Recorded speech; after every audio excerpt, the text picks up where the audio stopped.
আলাইহিস সালাম বলেন, আপনি কাঁদেন কেন? কান্না বন্ধ করেন। কি করবেন করেন। বলছে, না কাঁদি আমার জন্য না, কাঁদি তোমাদের জন্য।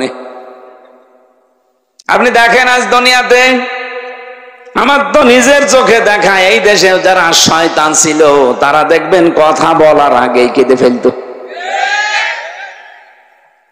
আমি কি বেশি বললাম? আমার কেউ নেই বলে আগে কেঁদে ফেলে। তোর কেউ নেই, আমরা করবো কি? আমরা কি তোমার বাপকে এনে দিতে পারবো?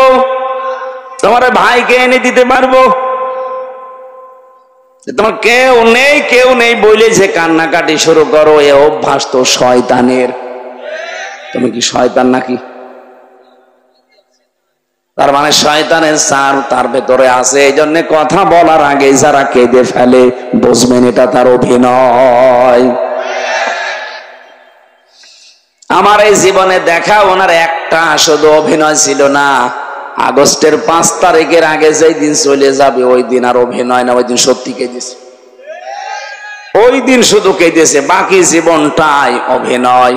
কি মুখে যেটা বলতো ওইটা করতো না, যেটা বলতো না ওইটা করতো। সরঞ্জিত বাবু এজন্য বলেছিল, বাঘে ধরলে ছাড়ে, উনি ধরলে ছাড়ে না। যে আমার জীবনে আমি নিজে পরীক্ষিত, আমারে যদি কোনো সলিমদ্দি ধরতো, খুব বেশি হলেও 3 দিনের পর আমি বের হয়ে চলে আসতাম। ধৈর্য ছিল তো উনি, কারণ মামলাটা 33 বারের উপরে উঠেছে আদালতে। বলে না, হবে না, পারমিশন লাগবে। লাল কালি দিয়ে উনি নিজে সই করে বলেছে হবে না। যেদিন উনি বলবে সেই দিন হবে। নাই তো সে মামলা দিয়েছে, সাজা লাগিয়ে দিলেও সর্বোচ্চ 3 মাস। কত? আর আমার থাকা লাগলো বিনা কারণে 3 বছর।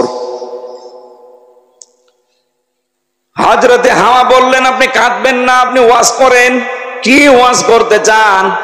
হাওয়া আলাইহিস সালামের এই যে কথা বলার পরে ও দুর্বলতা খুঁজে পেয়েছে, এই তো আমার কথায় কাজ হবে। ডাক দিয়ে বলেছে, দেখো গোপন ভিত্তিতে সংবাদ পেলাম এই আরামের জায়গায় নাকি তোমাদের রাখা হবে না। মেয়েদের জন্মগত একটা অভ্যাস আছে, ওরা যদি কোনো জায়গায় একবার শান্তি পেয়ে যায়, জীবন চলে গেলে ওই জায়গা ছাড়তে চায় না। হ্যাঁ, এটা অভ্যাস ওদের। ওরা যদি পরকীয়া প্রেমে একবার শান্তি পায়, 2-3টা বাচ্চা ফেলে তুই আল্লাহর রাস্তায় চলে যাবে, কিছু মনেই করবে না। আপনি দেখেন না মাঝে মাঝে ওরা সেই কাজে একবার শান্তি পেয়ে যায়, জীবন চলে গেলেও মান সম্মান, কিসের মান সম্মান, ও গুল্লায় যাক, ও যাবেই। এই জন্য একবার যদি মেয়েরা কোনো চেয়ারে বসে শান্তি পায়, আপনি কি হবে কি না হবে ওসব ভাবার চিন্তা তাদের নেই। শয়তানের প্রথম টার্গেট ছিল পুরুষ না মহিলা। কেন?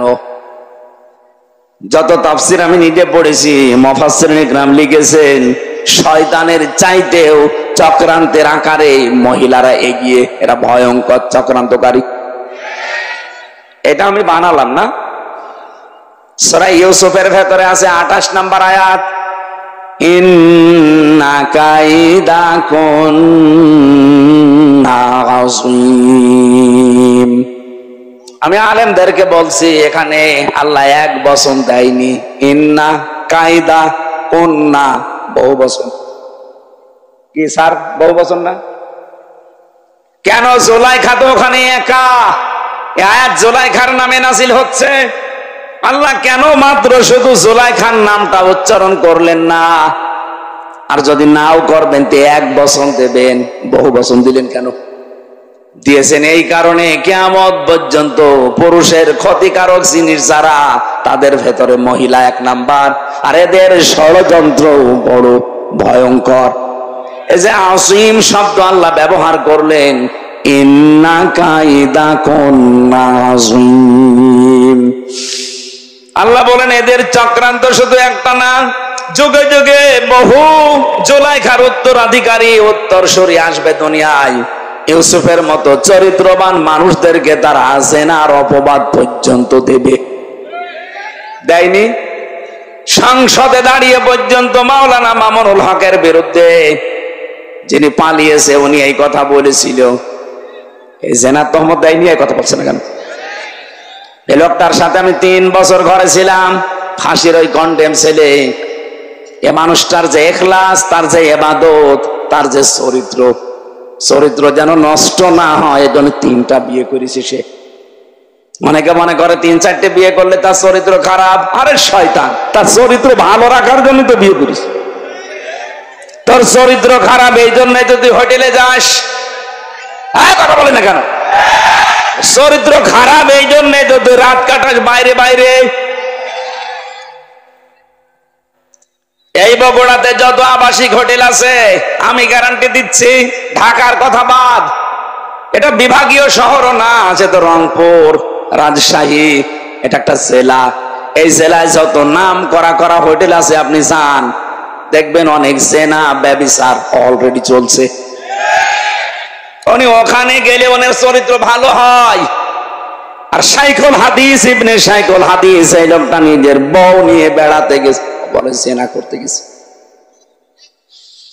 এই চক্রান্তটা মহিলাদের, কাদের? মেয়েদের চক্রান্তে যদি কেউ ফেসে যায় একবার, তার জীবন যৌবন শেষ। এই যে আমি তার প্রমাণ।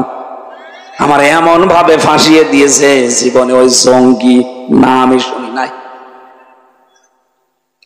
বগুড়াবাসী, আমি যেটা বোঝাতে চেয়েছিলাম, হযরতে আদম আলাইহিস সালাম যখন আসলেন, ডাক দিয়ে চিন্তা ভাবনা তার মনের ভেতরে, ব্রেনের ভেতরে ঢুকিয়ে দিয়েছে শয়তান।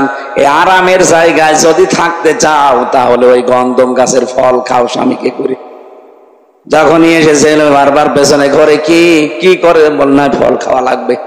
আল্লাহর নিষেধ। কেন নিষেধ তুমি জানো না? আমাদের একজন হিতাকাঙ্ক্ষী আছে এখানে, সে কসম দিয়ে আমাকে বলে গেছে, এটা সূরা আরাফের ভেতরে আছে, অকসামাহুমা ইন্নী লাকুমা লামিনান নাসিহিন। সে কসম দিয়ে বলে গেছে, আল্লাহর নামে কসম, যে আমরা যদি ওখানে যেতে পারি আর ওই ফল খেতে পারি, হয় আমরা এখানে চিরস্থায়ী হয়ে যাব, আমাদেরকে আর কোন শক্তি বের করে দিতে পারবে না। বলেন নাউজুবিল্লাহ। আদম আলাইহিস সালামকে সঙ্গে নিয়ে যেভাবে হোক ফল খেয়েছে। 2টা প্রতিক্রিয়া। 1 নম্বরে প্রথম তার পোশাক খুলে পড়ে গেছে, 2 নম্বরে তার টয়লেটের প্রয়োজন দেখা দিয়েছে। যখনই পোশাক গলে পড়ে গেছে, ওই যে শয়তান গেটে দাঁড়িয়েছিল, প্রশ্ন আসতে পারে জান্নাতের গেট কি উন্মুক্ত? এটা আমি জেলখানায় গিয়ে তাই আয়াতের তাফসীর বুঝেছি। কোরআনে কারিমে যেখানে আল্লাহ জাহান্নামের কথা দিয়েছেন, হাত্তা ইযা জাওহা ফুতিহাত আবওয়াবুহা ওয়াকাল ইলা আয়াত। আল্লাহ পাক যখন বলেন যে জাহান্নামী মানুষদেরকে যখন জাহান্নামের গেটের সামনে নেওয়া হবে, এরপরে জাহান্নামের দরজা খুলে যাবে, ভেতরে প্রবেশ করিয়া আবার জাহান্নামের দরজা বন্ধ করে দেওয়া হবে। জাহান্নামে গেলেই দরজা বন্ধ, বের হতে চাইলে দরজা যেহেতু বন্ধ, বের হতে পারবে না। আর জান্নাতের কথা যত জায়গায় পেয়েছি, দরজা বন্ধ এ কথা আমি পাইনি। আমি দুনিয়ার জেলখানার সাথে মিলিয়ে দেখেছি, যত বড় বড় অপরাধী হোক, জেলখানায় কাছে নিয়ে গেলে দরজা বন্ধ, যাবে ভেতরে খুলে আবার বন্ধ, 24 ঘন্টা তালা লাগানো থাকে। জেলখানার মেন গেটে তা থাকে না? বগুড়া জেলখানায় যান, 24 ঘন্টা মেন গেট তালা মারা, 1-2 জন করে ওখানে সব সময় থাকে পাহারাদার। এটা জাহান্নামের বৈশিষ্ট্য, সব সময় বন্ধ থাকবে। আর জান্নাতের দরজা 24 ঘন্টা ওপেন থাকবে। আদম আলাইহিস সালাম আর হাওয়া আলাইহিস সালামের এই 2টা প্রতিক্রিয়া যখন, শয়তান কিন্তু ওখান থেকে দেখার পরেই তাকিয়েছে আর খিলখিল করে হাসতেছে। কারণ শয়তান যৌনতা দেখলে বেশি ভালো লাগে, ওর আনন্দ লাগে। বলেন নাউজুবিল্লাহ। আমি এ কথা বলার জন্য এ পর্যন্ত এসেছিলাম। আজ যারা নিজেদের যৌনাঙ্গ গুলো উন্মুক্ত করে মানুষকে দেখাতে চান, এই মানুষগুলোর অন্তরের ভেতরে 2টা জিনিস তৈরি হয়। যারা বৈধ জিনিস বাদ দিয়ে অবৈধ জিনিসের প্রতি চোখের নজর আর অন্তরের যে চোখ আছে, ফাইন্নাহা লা তা'মাল আবসার ওয়ালাকিন তা'মাল কুলুবুল্লাতী ফিস সুদূর। কলবের চোখ আছে, অন্তরের চক্ষু বলা হয় যেটা, চর্ম চোখ আর কলবের অন্তরের চোখ, এই দুইটা আমার আল্লাহ নষ্ট করে দেয় যারা বৈধ জিনিস বাদ দিয়ে বেশি বেশি অবৈধ জিনিস দেখে। আজ অনেক মানুষ আছে দেখবেন নিজের স্ত্রী ভালো লাগে না, নিজের স্ত্রীর কাছে সময়ও দিতে চায় না, বাইরে উল্টা পাল্টা উলট পালট জিনিস দেখে, মোবাইল কম্পিউটার ল্যাপটপ টেলিভিশনে উলট পালট জিনিস দেখে ওর অন্তরের চক্ষু নষ্ট হয়ে গেছে, চর্ম চক্ষু খারাপ হয়ে গেছে। তখন আরে বৈধ জিনিস ভালো লাগে না। একটু গড়িয়ে দেন এদিকে, একটু হালকা দেন দেন, আর একটু দেন, থাক, একটু ঠান্ডা হয়ে যাক, প্রেশার বেড়ে যাচ্ছে।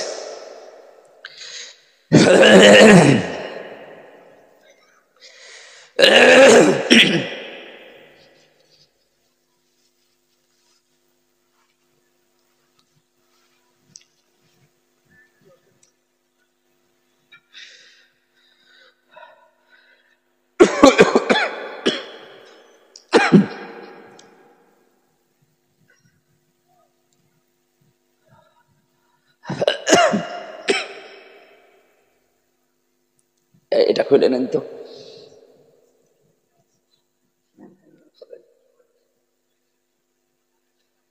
এখানে রাখেন।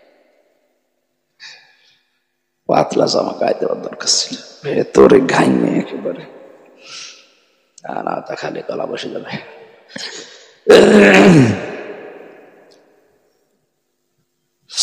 বগুড়াবাসী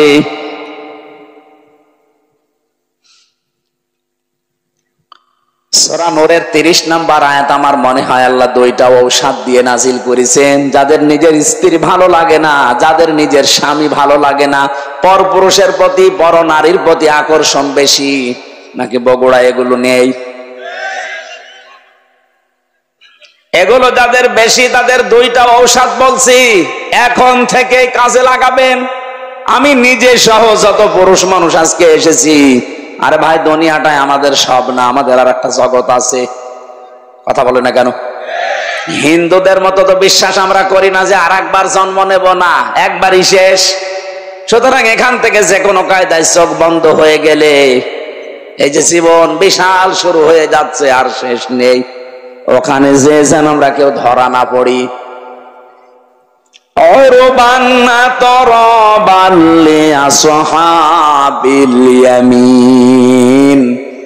আল্লাহ পাক এমন এমন সুন্দর জিনিস আমাদের জন্য রেখে দিয়েছেন, ওইটা পাওয়ার আকাঙ্ক্ষায় আশঙ্কায় ওইটা পাওয়ার জন্য আমরা আগ্রহ পেশ করার জন্য বলছি। দুইটা কাজ এখন থেকে আরম্ভ করবেন। পর নারীর প্রতি, এই যে যারা মোবাইলে কথা বললে আনন্দ পায়, এটা বন্ধ হয়ে যাবে। যারা উলঙ্গ নাচ দেখলে, অর্ধ উলঙ্গ মহিলা দেখলে যাদের আকর্ষণ বেড়ে যায়, এইটাও বন্ধ হয়ে যাবে সর্বোচ্চ 1 মাসে। আমি বেশি টার্গেট দিয়ে ফেললাম, 15 দিনও পারবেন। আজকে থেকে এখনই আমল করেন, দেখেন পরিবার একটা আলাদা শান্তি পাবেন। কোন সূরা বললাম?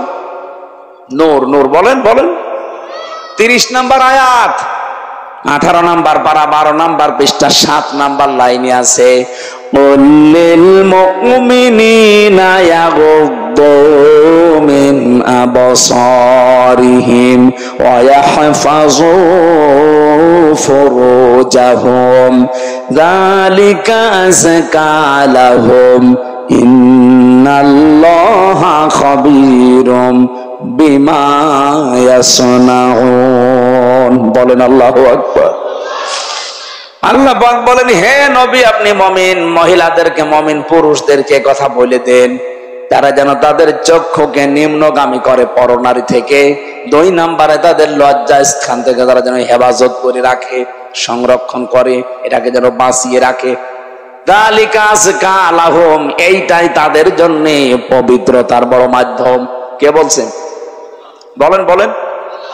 যাদের নিজের স্ত্রীর প্রতি আকর্ষণ লাগে না, ভালো লাগে না, অনেক পুরুষকে আমি কথা বলতে শুনি, বিয়ের 2-3 বছর 5 বছর পার হওয়ার পরে বলে এক জিনিস আর কত কি করব। ওই মহিলাও যদি বলে আমি এক জিনিস আর কত কি করব, সংসার টিকবে? এই জন্যই তো পর্দার বিধান। আজকে থেকে বড় নারী এ মোবাইলে হোক আর সামনাসামনি হোক, 14 জন মহিলা বাদ দিয়ে যাদের সাথে দেখা হবে সঙ্গে সঙ্গে আল্লাহর দিকে তাকিয়ে চক্ষু নিম্নগামী করা লাগবে। কি পারা যাবে না? 2 নম্বরে লজ্জা স্থান, যেটা যেখানে সেখানে দেওয়া যাবে না। সিদ্ধান্ত নিয়ে যদি আজকে চলতে পারেন, আলাদা নূর একটা অন্তরে আল্লাহ দিয়ে দেবে। তখন নিজের স্ত্রীর প্রতি ভালোবাসা চাহিদা দেখবেন বেড়ে যাচ্ছে দিনের পরে দিন। সর্বোচ্চ 15 দিন করেন, পরকীয়া প্রেম আপনার বন্ধ হতে বাধ্য। আপনার চাইতে সুযোগ আমার জীবনে অনেক বেশি। কি আপনি তো বগুড়ার বাইরে, গাবতলীর বাইরে জীবনে যাননি। আর আমার সারা বাংলাদেশের 630টা থানায় আমি গেছি, বিদেশের বহুগুলো দেশ আমি ঘুরলাম, কত কিছু আমার আয়ত্তে আছে। আমি যদি শুধু হাতের ইশারা দেই 5টা চলে আসবে, তারপরে আমার শরীর চলে না। এই আয়াতটা যেই দিন আমি বুঝেছি, বৈধ জিনিসের প্রতি যত বেশি ঝোঁক দিতে চান, তত বেশি হারাম জিনিসের প্রতি আপনি চোখ ফিরিয়ে রাখবেন। মন চাবে না তা না, মন চাবে। আপনি একটু চেষ্টা করে দেখেন, আল্লাহ আপনাকে দিয়ে করাবে। আজকে থেকে সিদ্ধান্ত নেবেন, নিজের বউ বাদ দিয়ে আর 14 জন মহিলা বাদ দিয়ে। কয়জন? যাদেরকে বিয়ে করা জায়েজ নেই, ওদেরকে দেখা জায়েজ আছে, কিন্তু মুখমণ্ডল, হাতের কবজি আর পায়ের পাতা বাদ দিয়ে পুরা শরীর তাদেরও ঢেকে রাখা লাগবে। কোন যুবতী মেয়েকে নিয়ে বাবা এক ঘরে থাকতে পারবে না। কথা বলছে না কেন? হযরতে আবু বকরের মেয়ে হযরতে আয়েশা সিদ্দিকা, নবীজির স্ত্রী, 2 জন মা বাবার মেয়ে বসে বসে কথা বলছিল। নবীজি আসলেন কোথা থেকে, দেখলেন 2 বাবার মেয়ে কথা বলছে। 2 জন যখন আলাদা হয়ে গেল, ডাক দিয়ে বললেন, আয়েশা, তোমরা যখন 2 জনে পারিবারিক জিনিস নিয়ে কথা বলছিলে, হঠাৎ দেখলাম শয়তান তোমাদের 2 জনের মাঝখানে কুমন্ত্রণা দেওয়ার জন্য বসে আছে। আপনি চিন্তা করতে পারেন, জান্নাতের একজন সাহাবী হযরতে আবু বকর, তার মেয়ে নবীজির স্ত্রী, আল্লাহ যার চরিত্রের গ্যারান্টি দিয়ে কোরআনে কারিমে সূরা নূরের ভেতরে আয়াত নাজিল করেছেন, তাও 1টা 2টা না। এইরকম মানের একজন মহিলা তার বাবার কাছে বসে আছে। বাবা আমাদের মতো বাবা না, জান্নাতি বাবা। জান্নাতের প্রতিটি দরজা আবু বকরকে ডাকবে। এইরকম মানুষ, তার সাথে মেয়ে বসে গল্প করলে যদি শয়তান আসে মাঝখানে ধোঁকা দেওয়ার জন্য। আমরা শালি দোলাভাই এক জায়গায় সাংসারিক কথা বলি, কোন শয়তান নেই। অবশ্য ঠিক, ও তো নিজেই শয়তান, শয়তান আর আশা লাগবে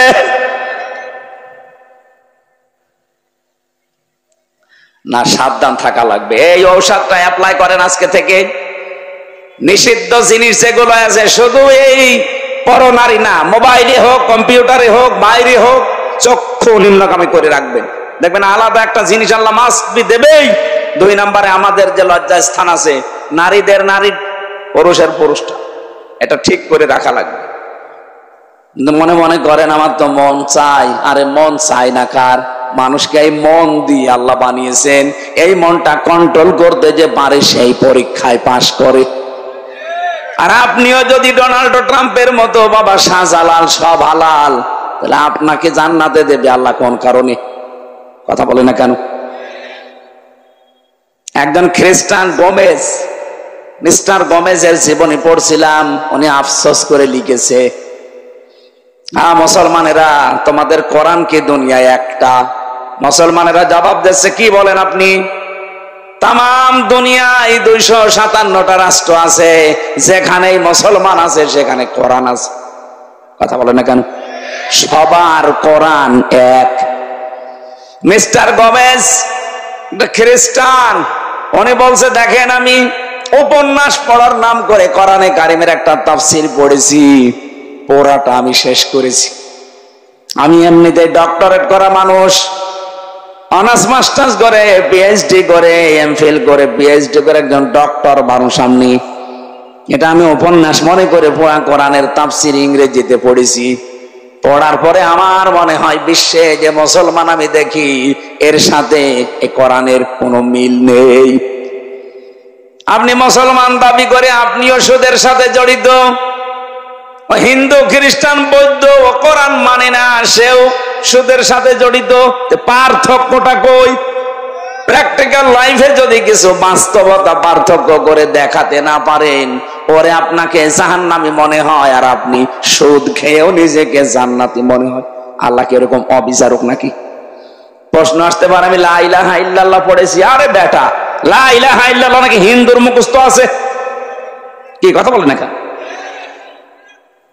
আমার দাদা মারা গেছে, জেলখানায় থাকতেন। উনি জীবিত অবস্থায় 18-19 সালে গল্পটা আমারে বলতেন। স্বাধীনতার সময় একটা লোক, হিন্দু মানুষ, পাকিস্তানের ওই বাহিনী তাকে ধরার পরে বলছে তুই মুসলমান না অন্য জাতি? আমি মুসলমান। মুসলমান, তাহলে কালেমা বল। বলছে লা ইলাহা ইল্লা আনতা সুবহানাকা ইন্নী কুনতু মিনাজ জালিমিন। দিয়েছে 2 চড়। ওই বেটা, এ কি কালেমা না মুসিবতের দোয়া? বলছে ভাই কালেমা না মুসিবতের দোয়া জানি না, তবে আমিও মুসিবতে আছি। আমি কি কম মুসিবতে আছি? আমি এ ধর্মের লোক না, বাঁচার জন্য আমি কালেমা মনে করে পড়লাম। আমি অনেককে বলতে শুনি বিপদে পড়লে তারা এটা পড়ে, আমি মনে করছি এটা মনে হয় বিপদের দোয়া। কালেমা না দোয়া আমি জানি না, আমি বেঁচে গেলেই হবে।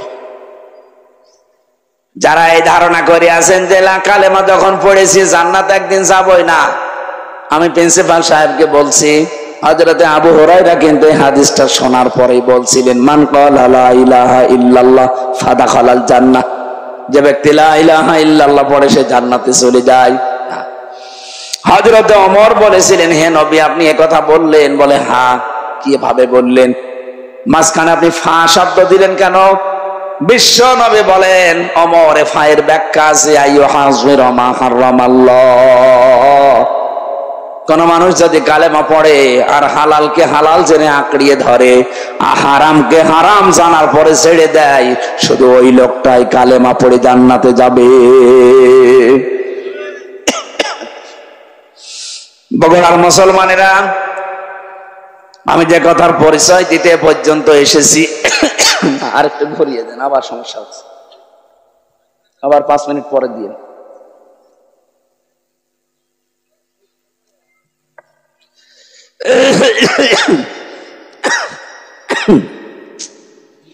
না, এভাবে হবে না।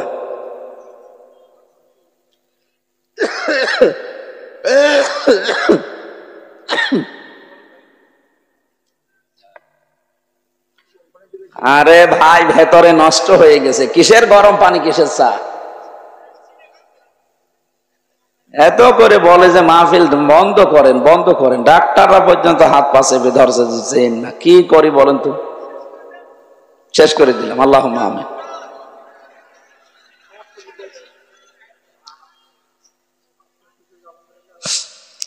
সম্মানিত ভাইরা, আমি শয়তানের পরিচয় দিতে পর্যন্ত এসেছিলাম। শয়তান সব সময় যৌনতা ছড়াতে ভালোবাসে। যৌনতা যারা ছড়ায় বেশি, অপচয় যারা করে বেশি, এই মানুষগুলো পোকার আনতে শয়তান। কথা বলেন না কেন? আল্লাহ এদের থেকে যেন আমাদের হেফাজত করে, বলেন আমিন। বিশ্বনবী মুহাম্মদুর রাসূলুল্লাহ একটা মাত্র আওয়াজ তিনি দেবেন ওই উম্মতের জন্য, যে উম্মত হওয়ার জন্য তারা চেষ্টা চালিয়েছে। নবীজি বলেন আমার উম্মত তো ওইটা, আমি দুনিয়া থেকে বিদায় নেওয়ার পরে আমার রেখে আসা ইসলাম যারা পঙ্খানো ভাবে পালন করেছে, বেদাত প্রবেশ করায় নাই। বাংলাদেশের দিকে তাকিয়ে আমাদের আফসোস হয়, কিয়ামতের দিন নবী যখনই আত্মচিৎকার করবে তখন আমরা দাঁড়াতে পারবো না। কোন মুখে দাঁড়াবেন? কারণ তার রেখে যাওয়া ইসলাম আজ আমরা টুকরা টুকরা করে ফেলেছি। কথা বলেন ঠিক কিনা? আমি 51টা দলের পরিচয় পেলাম বাংলাদেশে, অথচ কোরআন এক, হাদিস এক, নবীজি এক, কাবা শরীফ এক। আমাদের যদি 53 দল শুধু নিজের ছোটখাটো মতবাদ নিয়ে ভাগ ভাগ হয়ে যাওয়া লাগে, তাহলে জেনারেল যারা আছে ওদের তো 151টা দল থাকা দরকার। আপনি খোঁজ করে দেখেন 51টা আমি পেলাম আজকে। অবশ্যই দুনিয়ার কোন স্বার্থ সিদ্ধির জন্য, নাম কামানোর জন্য আপনি এই দলটা বানিয়েছেন, না তো কোন কারণে বানালেন বলেন? আহলে হাদিসের ভেতরে 17টা দল, ইসলামপন্থী যারা খেলাফত আন্দোলন, খেলাফত মজলিস মিলে প্রায় 7টা দল। সুন্নিয়াতের দাবি যারা করে, যারা বলে আমরা আশিকে রাসূল, এদের 27টা দল। আপনি মিলান, বাংলাদেশে যে যেই দলে আছে, মতে আছে, যে যেইটা মানে, এক জায়গায় সব এক। একামতে দিনের বেলায় যে দিনে বাংলাদেশে দিন কায়েম করা লাগবে, এই জায়গায় যারা এক, তারা হচ্ছে জামাতে ইসলামী। এই দলের ভেতরে আমি কোনো পার্থক্যটা পাইনি। এদের তো লক্ষ লক্ষ কোটি কোটি ভক্ত এই দেশে, অনুসারী আছে, কিন্তু দল হিসাবে সব এক। কথা বলেন না কেন? বাকি যা আছে দেখবেন শুধু সভাপতি, সেক্রেটারি, একটা দল খুলে বসে আছে। সারা দেশে কেউ নেই, শুধু সভাপতি আর সেক্রেটারি। ঢাকায় কেন্দ্রীয় অফিসও নেই, বাড়ির ভেতরে ছাদের উপর একটা সিলিকুটি মানি বসে, এটা কেন্দ্রীয় অফিস। এই ভণ্ডামিগুলো যদি এখনো পর্যন্ত বাদ দিতে না পারেন, এখনো যদি দলাদলি করেন, দেখেন 50 বছরের ভেতরে জালেমরা আবার এদের চাষ করবে। আশা করছি আমার ইঙ্গিত আপনি বুঝেছেন। এটা রেকর্ড হচ্ছে, সারা দেশে যাবে। যাদের মাথার ভেতরে এটা ঢুকবে তারা যেন চিন্তা করেন আমার এই ছোট্ট কথাটা। শেষে কিন্তু সুযোগ হারিয়ে গেলে আর দোয়া করেও ফেরত আসবে না। সূরা নূন, মুমিনুন, এখান থেকে আমরা 2টা আয়াত পড়েছি। আজকের আলোচনাটা আমরা মানব জীবনকে কেন্দ্রীয় করে সাজিয়েছি। আল্লাহ পাক আমাদের একটা দুর্বল জায়গায় আঘাত দিয়ে স্মরণ করাচ্ছেন, ওয়ালাকাদ খলাকনাল ইনসানা মিন সুলালাতিন মিন তিন। অবশ্যই আমি আল্লাহ মানুষকে মাটির নির্যাস দিয়ে বানিয়েছি। আল্লাহ আমাদেরকে মাটি দিয়ে বানিয়েছে, মাটির নির্যাস দিয়ে বানিয়েছে। এ কথা বললেন কেন? আমরা অনেকে আল্লাহকে ভুলে গেছি। এই দুর্বল জায়গাটা আল্লাহ আঘাত দিয়ে আমরা যেন ফিরে আসি, প্রথম নম্বর কারণ এইটা। বাস্তবতা দেখি আমরা তো ফিরে আসি না, আমাদের বিদ্যা আরো বেড়ে যায়। আল্লাহ রাব্বুল আলামিন বলেন, হাল্লা তাআলা লিল ইনসানি হিনুম মিনাদ দাহারি লাম ইয়াকুন শাইআম মাযকুরা। ও মানুষ, তোমার জীবনে কি এমন সময় অতিবাহিত হয়নি যে সময় তুমি উল্লেখ করার মতো কিছু ছিলে না? তাফসীরে ফি জিলালিল কোরআন থেকে কয়েকটা তথ্য পেয়েছি, একটু মিলাবেন। মানুষের এই জায়গায় আল্লাহ কেন আঘাত দিলেন? আমরা যে মাটির তৈরি, তার 3টা কারণ। 1 নম্বরে আমাদের যিনি আদি পিতা হযরতে আদম এবং হাওয়া, এই 2 জনেই কিসের তৈরি? মাটির। বলেন বলেন। সন্তান যদি মাটির হয়, বাবা যদি মাটির হয়, সন্তানও মাটির হবে। বাবা যদি আগুনের হয়, সন্তানও আগুনের হবে। কথা বলেন ঠিক কিনা? 2 নম্বরে সব খাদ্য দুনিয়ায় মাটি থেকে উৎপন্ন হয়। এই জন্য এখান থেকে শিক্ষা যে আমরা মাটির তৈরি। পৃথিবীর এমন কোন খাবার নেই যার মূল মাটি না, মাটি থেকে সব। 3 নম্বরে মাটি থেকে খাবারের পরে খাবার তৈরি হয়, তৈরি হওয়ার পরে এটা দিয়ে বীর্য তৈরি হয়। বীর্য বাবার স্ফলিঙ্গ দিয়ে মায়ের রেহেমের ভেতরে প্রবেশ করে। মূল জিনিস কিন্তু মাটি। মূল কি? বিজ্ঞান প্রমাণ করছে এই মাটি দিয়ে মানুষকে আল্লাহ বানিয়েছে। এই মাটির ভেতরে কমপক্ষে 10টা উপাদান পাওয়া যাচ্ছে। মানুষের এই পুরা বডি আল্লাহ পাক বানিয়ে দেখা গেছে 13টা জিনিস পাওয়া যায় মানুষের ভেতরে। এক মাটির ভেতরে আছে 10টা। কয়টা? আমি মাটির ভেতর থেকে মৃত্তিকা গবেষণাগার আছে গাজীপুরে, এই তথ্যটা ওখান থেকে পেয়েছি। 10টা জিনিস তারা মাটি থেকে বের করেছে। মাটির ভেতরে অক্সিজেন আছে, সিলিকন আছে, অ্যালুমিনিয়াম আছে, আয়রন আছে, ক্যালসিয়াম আছে, পটাশিয়াম আছে, সোডিয়াম আছে, ম্যাগনেসিয়াম আছে, নাইট্রোজেন আছে, হাইড্রোজেন আছে। কয়টা? বলেন বলেন। এ 10টা জিনিস শুধু মাটির ভেতরে। আল্লাহ রাব্বুল আলামিন বলেন, আখরুজু মিন বাইনিস সুলবি ওয়াত তারাইব, বাবার স্ফলিঙ্গ দিয়ে যেটা বের হয়ে মায়ের রেহেমে জমা হয়েছে, এখানে সলবন 1 বচন, তারাইব বহু বচন। সলবন আল্লাহ 1 বচন দিলেন কেন? তারাইব বহু বচন দিলেন কেন? সলবন বলা হয় বাবার লজ্জাস্থানকে, তারাইব বলা হয় মায়ের লজ্জাস্থানকে। মায়ের বেলায় আল্লাহ বহু বচন, বাবার বেলায় 1 বচন। কেন? সন্তান তৈরি করতে গিয়ে শুধু মা লাগে, বাবা লাগে না। কথা বলে না কেন? বিজ্ঞান প্রমাণ করেছে তারা। এবার সলবন নিয়ে এটা আপনি ডক্টর জাকির নায়েকের লেখা 12 খণ্ড লেকচার আছে, ওর ভেতরে পাবেন। এই আয়াতের তাফসিরে এত সুন্দর করে তিনি সাজিয়েছেন। আমি বহু তাফসিরের আগে পড়েছি, কিন্তু এই তথ্যটা পাইনি। তিনি ওখানে লিখেছেন, তিনি যে একটা ডাক্তার, ডাক্তার না উনি যেহেতু ডাক্তার, গবেষণা করে লিখেছে, বাবা এই পৃথিবীতে সন্তানের জন্য যে পরিমাণ কষ্ট সহ্য করে জন্ম দিতে গিয়ে, মা কমপক্ষে বাবার চাইতে 3 গুণ কষ্ট বেশি সহ্য করে। আমরা জানি 1-এর পরে হয় 2, 2-এর পরে যা হবে সব 1 বচন, 2 বচন না বহু বচন? বলেন বলেন। এই জন্য আল্লাহ তারাইব বহু বচন দিয়েছেন। বাবার বেলায় 1 বচন দিলেন এই কারণে, বাবা তো শুধু বিছানায় থাকা শেষ, বাকি মা পেটে বহন করার জন্য 10 মাস 10 দিন কষ্ট সহ্য করেছে।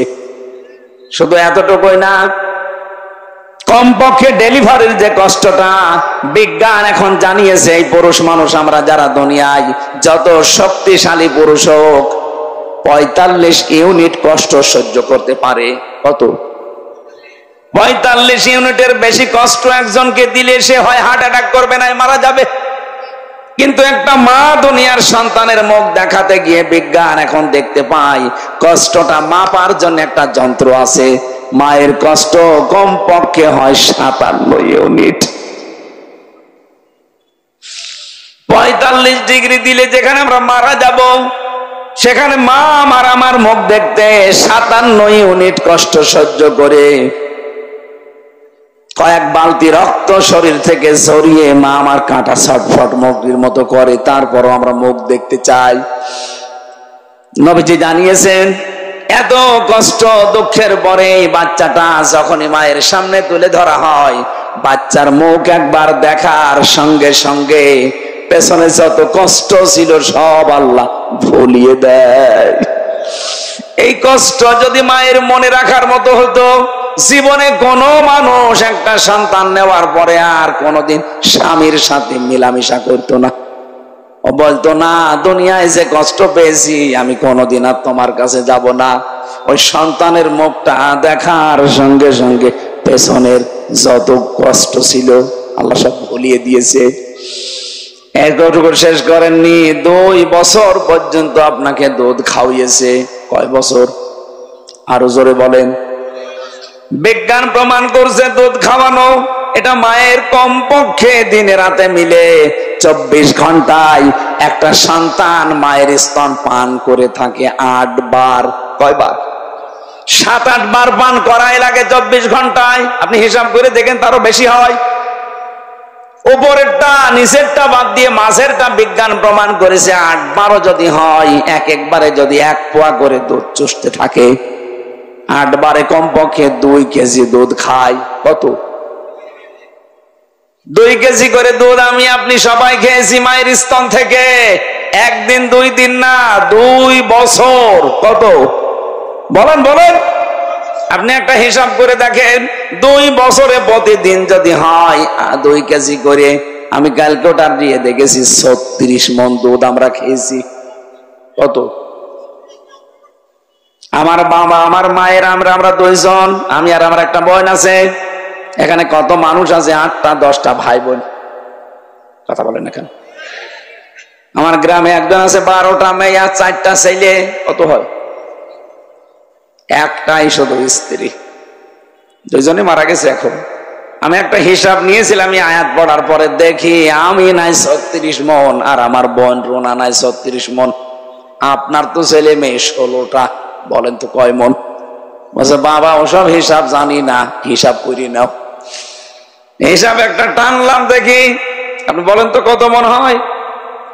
772 মন হয়েছে। অথচ মায়ের ওজন মাত্র 60 কেজি। 60 কেজি জায়গা থেকে আমার আল্লাহ এতগুলো দুধ দুনিয়ায় সন্তানদের জন্য বের করে দিলেন। আমার মনে হয় এখনো যদি ছেলে মেয়ে হইতো তো দুধ আল্লাহ দিত। এটা একটা কুদরতের মেশিন, কথা বলেন ঠিক কিনা? এই যে 3টা কষ্ট বাবার চাইতে মায়ের বেশি হইলো, পেটে রাখা,